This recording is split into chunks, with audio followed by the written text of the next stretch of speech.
দর্শক আপনারা এই মুহূর্তে দেখতে পাচ্ছেন জুলাই গণ অভ্যুত্থানকে অপমানজনকভাবে কথা বলায় এবার কিন্তু অভিনেত্রী মেহের আফরোজ শাওনকে কিন্তু একেবারে মাঝ রাস্তার মধ্যেই গণধরা দিচ্ছে কিন্তু ছাত্র জনতা। হামলার শিকার হয়েছেন অভিনেত্রী মেহের আফরোজ শাওন। রাষ্ট্রের বিরুদ্ধে ষড়যন্ত্রে জড়িত থাকার অভিযোগে অভিনেত্রী মেহের আফরোজ শাওনকে আটক করেছে ঢাকা মহানগর গোয়েন্দা পুলিশ। রক্তস্নাত জুলাই এই আবেগঘন সময়েই শহীদদের রক্তকে উপহাস করে কুরুচিপূর্ণ মন্তব্য করে রীতিমতো তোলপাড় ফেলে দিয়েছেন আওয়ামী দালাল খ্যাত অভিনেত্রী ও নির্মাতা মেহের আফরোজ শাওন।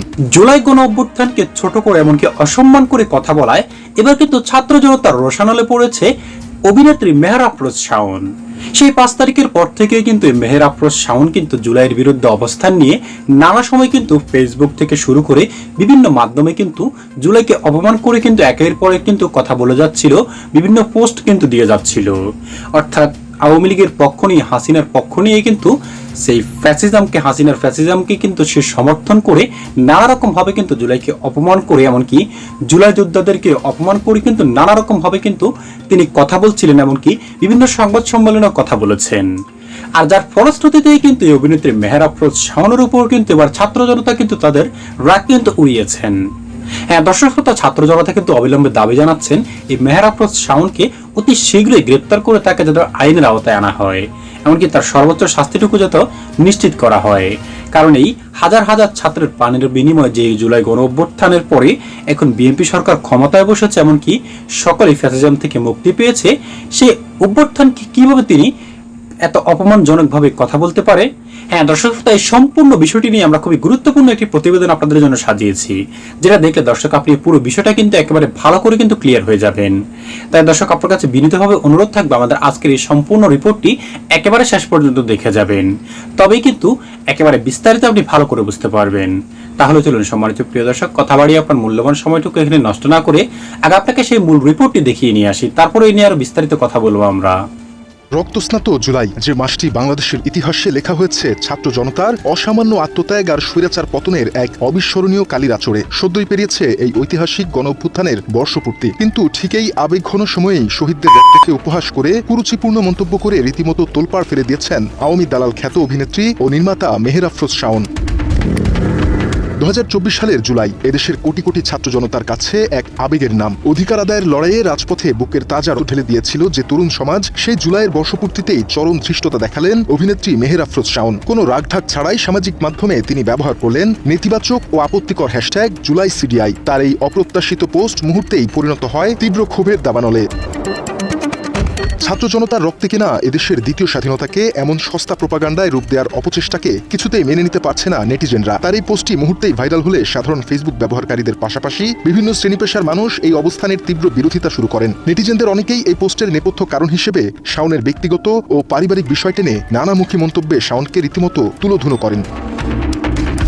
হাসান শিকদার নামে এক ফেসবুক ব্যবহারকারী দাবি করেন, শাওনের বাবার ডাকনাম ছিল জুলাই। মোহাম্মদ রবিউস সানি এবং নাজমুল হাসান আকাশ সহ অনেকেই প্রয়াত কথাসাহিত্যিক হুমায়ুন আহমেদের সাহিত্য ও ব্যক্তিগত জীবনের নানা উপমা টেনে শাওনের এই মানসিকতার সমালোচনা করেন। অন্যদিকে ফিরোজ মজুমদার নামের আরেক ব্যবহারকারী সরাসরি ক্ষোভ প্রকাশ করে লেখেন, আমি জুলাই, আসো এবার। নেটিজেনদের বড় একটি অংশের দাবি, গণ অভ্যুত্থানের শহীদদের প্রতি এমন উপহাস কোনোভাবেই গ্রহণযোগ্য নয়। ছাত্র জনতা ক্ষোভ প্রকাশ করে দাবি করেন তার কঠোর শাস্তির। উনি যে শব্দটা ইউজ করছে, এই শব্দটার মাধ্যমে জুলাইকে খুবই তুচ্ছ করা হয়েছে। আমি সরকারের প্রতি যারা প্রশাসনে আছে তাদের কাছে অনুরোধ করবো, রিকোয়েস্ট করবো, খুব দ্রুত যেন ওনাকে গ্রেপ্তার করা হয়। তার একটা দৃষ্টান্তমূলক শাস্তি দরকার, যেহেতু জুলাই আন্দোলনের মাধ্যমে যে দেশটা এই অবস্থায় আসছে বা দেশের স্থিতিশীলতা ফেরত আসছে, ফ্যাসিস্ট সরকার দূর হয়েছে, তো এই ক্ষেত্রে উনি যে এই কথাটা বলছে, এই কথাটা তার সাথে যায় না, এর একটা দৃষ্টান্তমূলক শাস্তি দরকার। শুধু ক্ষোভ প্রকাশই নয়, কেউ কেউ আবার তার কুরুচিপূর্ণ মন্তব্যের জবাবও দিচ্ছেন ঠিক তার ভাষাতে। প্রতিবাদের ঝড় কেবল মন্তব্যের ঘরের মাঝেই সীমাবদ্ধ থাকেনি। দেশের জনপ্রিয় অনেকেই সামাজিক যোগাযোগ মাধ্যমে কড়া সমালোচনা করে লেখেন, একজন শিল্পীও কতটা অমানুষ, রুচিহীন ও বিবেকহীন হতে পারে, এই পোস্টটি তারই প্রমাণ। এছাড়াও বাংলাদেশি লেখক ফাহাম আব্দুস সালাম তার সামাজিক যোগাযোগ মাধ্যমে শাওনের পোস্টের মনস্তত্ত্ব নিয়ে তীব্র কটাক্ষ করেন। অন্যদিকে লেখক ও অ্যাক্টিভিস্ট পিনাকি ভট্টাচার্য এবং মীর জাহান সরাসরি শাওনের আর্থিক ও রাজনৈতিক স্বার্থের দিকে ইঙ্গিত করেন। জুলাই সিডিআই বলা ব্যক্তিরা নরেন্দ্র মোদীর উত্তরসূরি। এদিকে জগন্নাথ বিশ্ববিদ্যালয়ের ছাত্রনেতা AKM রাকিব সামাজিক যোগাযোগ মাধ্যমে শাওনকে উদ্দেশ্য করে কঠোর কর্মসূচির হুঁশিয়ারি দিয়ে বলেন, সমালোচনার এই প্রবল ঝড়ের মাঝেই মধ্যরাতে আরেকটি পোস্ট করে বসেন শাওন। তবে ক্ষমা চাওয়া তো দূরের কথা, বিগত সরকারের প্রধানমন্ত্রীর নামে গ্রাফিতির উদাহরণ টেনে তিনি উল্টো সুশীল সমাজের শালীনতা নিয়ে প্রশ্ন তোলেন। কিন্তু তীব্র জনরোষের ভয়ে শেষ পর্যন্ত কমেন্ট বক্স বন্ধ করে দিতে বাধ্য হন তিনি। এর রেশ ধরে আওয়ামী লীগের সুবিধাভোগী মেহের আফরোজ শাওনের মুখে জুতা নিক্ষেপের প্রতীকী প্রতিবাদ কর্মসূচি পালন করেছে মঞ্চ 24। 24-এর আহ্বায়ক ফাহিম ফারুকী শাওনকে 24 ঘন্টার মধ্যে গ্রেপ্তারের আলটিমেটাম দিয়ে বলেন, আওয়ামী লীগ ও ভারতের পৃষ্ঠপোষকতায় দেশকে অস্থিতিশীল করতে তৎপর শাওন। এখানে আপনারা আজকে দেখেছেন তাকে আমরা প্রতীকী জুতা নিক্ষেপ করেছি। 24 ঘন্টার ভিতরে সরকার তাকে গ্রেপ্তার না করে তার বাসা থেকে ধরে এনে আমরা তাকে জুতা নিক্ষেপ করবো। কারণ এরা তো এই সরকারের বিরুদ্ধে লাগাতার ষড়যন্ত্র করছে। এরা তারেক রহমানের সরকারকে বিশ্বাস করে না, জাতীয়তাবাদী দলকে বাংলাদেশ সূত্রময় করে। সুতরাং এই যে গোষ্ঠী, এরা মূলত জাতীয় পার্টি, 14 দল, শাওন, ইসকন, শুভেন্দু, এরা প্রত্যেকে একটা সার্কেল। এদিকে জুলাই নিয়ে এমন বিরূপ মন্তব্য কেবল শাওনের মাঝেই সীমাবদ্ধ নেই। এক টকশোতে জুলাইকে ডিজাইন ও ষড়যন্ত্র বলায় উপস্থাপিকা সোমা ইসলাম ও চ্যানেল আইকে বর্জনের ডাক দেন সুপ্রিম কোর্টের আইনজীবী ও ব্যারিস্টার শাহরিয়ার কবির। এছাড়া সাংবাদিক আনিস আলমগীর মন্তব্য করেন, জুলাই নাম দিয়ে যত সংগঠন আছে বেশিরভাগই জামায়াতে ইসলামীর সঙ্গে সম্পর্কিত। নানা সময়ে এই আনিস আলমগীর জুলাই নিয়ে বিতর্কিত বক্তব্য দিয়ে থাকেন। সাধারণ মানুষের অধিকারের আন্দোলন জুলাইকে রাজনীতিকরণের মাধ্যমে মূলত আওয়ামী লীগের এজেন্ডা বাস্তবায়ন করছেন আনিস আলমগীর, এমন অভিযোগ অনেকেরই। জুলাই আন্দোলনকারী নাম দিতে পারেন, আপনি জুলাই যোদ্ধা নাম দিয়েছেন কেন? জুলাই যোদ্ধা নাম দিয়েছেন আপনি এদেরকে 24-কে আপনি 71-এর সাথে কম্পেয়ার করতে চান। এসবের বাইরে মূলত 5 আগস্টের পর থেকে বর্তমান সরকার, বিএনপি ও জামায়াত এনসিপিকে নিয়ে অভিনেত্রী শাওনের ধারাবাহিক কটাক্ষের শেকড় অনেক গভীরে। তার মা বেগম তহুরা আলী ছিলেন জামালপুর জেলা আওয়ামী লীগের সাবেক উপদেষ্টা ও সংসদ সদস্য। সেই পারিবারিক রাজনৈতিক আদর্শ থেকেই তিনি সামাজিক যোগাযোগ মাধ্যমকে অপপ্রচারের হাতিয়ার হিসেবে বেছে নিয়েছেন বলে সমালোচনা রয়েছে। একইভাবে বিশ্ব মুক্ত গণমাধ্যম দিবসে সামাজিক যোগাযোগ মাধ্যমে একটি পোস্টে মেহের আফরোজ শাওন তুলে ধরেন বিগত এবং বর্তমান সময়ের সংবাদ শিরোনামের পার্থক্য। সেখানে তিনি পরোক্ষভাবে বোঝাতে চেয়েছেন, 2 বছর আগে সংবাদ ছিল মেগা প্রজেক্টের উন্নয়ন, আর এখন তা সীমাবদ্ধ হয়ে পড়েছে ব্যক্তিগত প্রচারণায়। অর্থাৎ প্রধানমন্ত্রী তারেক রহমানের অযৌক্তিক সমালোচনাই ছিল তার পোস্টের মূল বিষয়।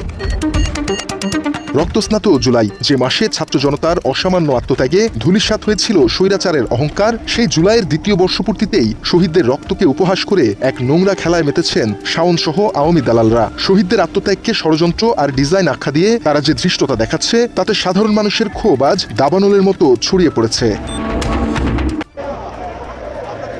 মহান জুলাইকে কটূক্তি করে আলোচনায় থাকতে চান তিনি, যেন পতিত স্বৈরাচারের প্রতি তার বুক ভরা আবেগ। সে কারণে হয়তো আবু সাইদ মুগ্ধদের রক্তের বিনিময়ে অর্জিত নতুন স্বাধীনতাকে দেখে অট্টহাসিতে মাতেন তিনি। বলছি অভিনেত্রী মেহের আফরোজ শাওনের কথা, যেন হাসিনার চেয়ে বড় আওয়ামী লীগার তিনি। আরো একবার জুলাই নিয়ে কটূক্তি করলেন। বুধবার নিজের ব্যক্তিগত প্রোফাইলে এক পোস্টে জুলাইকে নিয়ে অশ্লীল মন্তব্য করেছেন তিনি। তার এই অশ্লীল পোস্টের পর সামাজিক যোগাযোগ মাধ্যমে ক্ষোভে ফেটে পড়েছে দেশবাসী। সামাজিক যোগাযোগ মাধ্যমে বরাবরই সরব অভিনেত্রী ও নির্মাতা মেহের আফরোজ শাওন। তবে সাম্প্রতিক সময়ে তার একের পর এক ফেসবুক পোস্ট ঘিরে নতুন করে শুরু হয়েছে তীব্র বিতর্ক। বিশেষ করে জুলাই আন্দোলন, আওয়ামী লীগ এবং দেশের সাম্প্রতিক রাজনৈতিক পরিস্থিতি নিয়ে দেয়া তার মন্তব্য নিয়ে চলছে ব্যাপক আলোচনা সমালোচনা। তবে সমালোচনাই বেশি।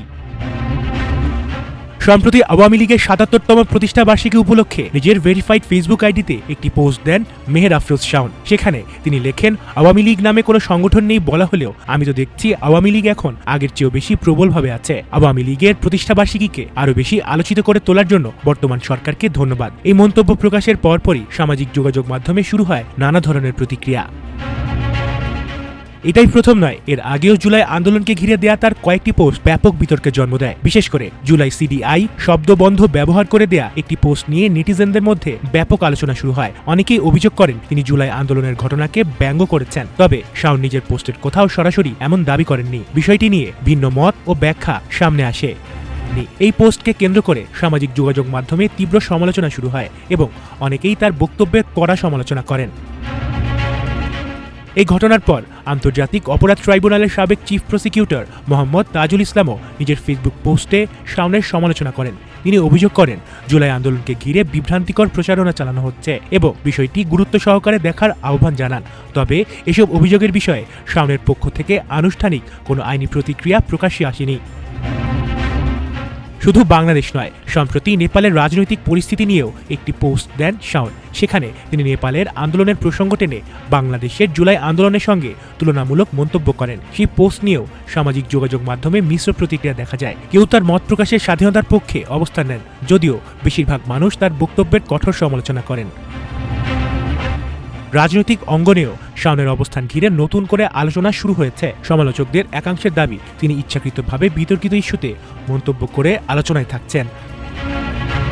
দর্শক শ্রোতা, এই মেহের আফরোজ শাওন কিন্তু সেই অতীত থেকেই কিন্তু সে বিতর্কিত। কারণ বাপের বয়সে একজন পুরুষের কাছে বিবাহ বর্ষের পর থেকে কিন্তু দর্শক সে কিন্তু নানা বিতর্কিত কর্মকাণ্ডের সঙ্গে কিন্তু জড়াতেই থাকে একের পর এক। আর সেই বাপের বয়সী স্বামী হলো হুমায়ুন আহমেদ, লেখক হুমায়ুন আহমেদ। তবে দর্শক 5ই আগস্টে হাসিনা পালিয়ে যাওয়ার পর থেকেই কিন্তু এই মেহের আফরোজ শাওন কিন্তু একের পর এক কিন্তু হাসিনার প্যাসিজমকে কিন্তু সমর্থন করে, এমনকি জুলাই গণ অভ্যুত্থানকে অপমান করে কিন্তু দর্শক নানা রকম কথা বলেছে। কিন্তু সে সময় অন্তর্বর্তীকালীন সরকার থাকা অবস্থায় কিন্তু আসিফ নজরুলের ছত্রছায়ায় কিন্তু এই মেহের আফরোজ শাওন কিন্তু নানা রকম ভাবে কিন্তু আশ্রয় প্রশ্রয় পেয়েছে, অর্থাৎ আইনের হাত থেকে বেঁচে গিয়েছে। কিন্তু এখন বিএনপি সরকার আসার পরেও সে কিভাবে সাহস পায় এমন অপমানজনক কথা বলার জন্য, জুলাই অভ্যুত্থানকে এমন অপমানজনক কথা বলে? দর্শক শ্রোতা, সরকার কি এটা দেখছে না? বিএনপি সরকার কি এর বিরুদ্ধে কোনো ব্যবস্থা নেবে না? জুলাই গণ অভ্যুত্থানকে অপমান করা মানে বিএনপি সরকারকে অপমান করা। বর্তমানে যে সরকার বসে আছে জুলাই গণ অভ্যুত্থানে ছাত্রদের প্রাণের বিনিময়ে যে সরকার এখন বসেছে ক্ষমতায়, সে সরকারকে অপমান করা। তবে কি সরকার এটা দেখছে না, নাকি দেখেও না দেখার ভান করছে? হ্যাঁ, সম্মানিত প্রিয় দর্শক শ্রোতা, আপনার কি মনে হয় সম্পর্কে এই শাওনকে দর্শক কি শাস্তি দেওয়া দরকার? দর্শক শ্রোতা, অবশ্যই আপনার মূল্যবান মতামতটুকু লিখবেন আমাদের কমেন্ট বক্সে, এবং অবশ্যই ভিডিওতে একটি লাইক দিয়ে এখনই আমাদের চ্যানেলটি সাবস্ক্রাইব করে রাখুন পরবর্তী আপডেটের জন্য। দর্শক, আজ এ পর্যন্তই। আশা করি সকলে অনেক ভালো থাকবেন। খোদা হাফেজ।